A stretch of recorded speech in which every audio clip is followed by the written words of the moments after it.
గోషామహల్ నియోజకవర్గ BJP MLA Raja Singh కి మరోసారి బెదిరింపు కాల్స్ వచ్చాయి. ఉదయం నుంచి వరుస పెట్టి బెదిరింపు కాల్స్ వస్తున్నాయన్నారు రాజా సింగ్. బెదిరింపు కాల్ లిస్ట్ ని బయట పెట్టారు.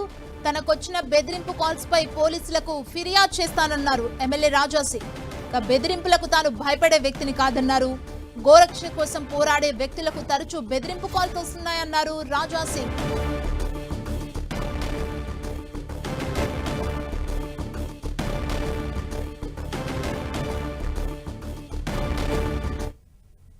సంపుతాం, నీ ఫ్యామిలీ మెంబర్స్ని సంపుతాం, అది చేస్తాం, ఇది చేస్తామని థ్రెట్స్ కాల్స్ చాలా మంది హిందూ నేతలకి పోవచ్చు. ఇవాళ నాకు కూడా వచ్చింది. ఇది ఫస్ట్ టైం కాదు, ఎన్నో సంవత్సరాల నుంచి ఇట్లాంటి కాల్స్ వస్తున్నాయి. కొంతమందిని తెలంగాణ పోలీసు వాళ్ళు అరెస్ట్ కూడా చేసినారు. కానీ ఇప్పుడు కూడా దాదాపు చాలా కాంటాక్ట్ ఫోన్ నంబర్స్ నుంచి నాకు బెదిరింపు కాల్స్ వస్తున్నాయి. దమ్ముంటే ఎదురుగా ఫైట్ చేయండి రా, మేము రెడీ ఉన్నాం.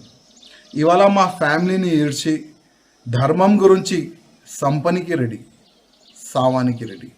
మీరు ఫోన్ చేస్తే మేము భయపడి ఇంట్లో దాచుకోవడం అట్లాంటివి మా దగ్గర లేదు. మా దగ్గర ఏముంది తెలుసా? భయపడే రక్తం మాలో లేదు. బిడ్డల్లారా, హ్యాండ్ టు హ్యాండ్ ఫైట్ చేయండి, ఫేస్ టు ఫేస్ ఫైట్ చేయండి. మా దమ్ ఏముంది మేము మీకు చెప్పాం.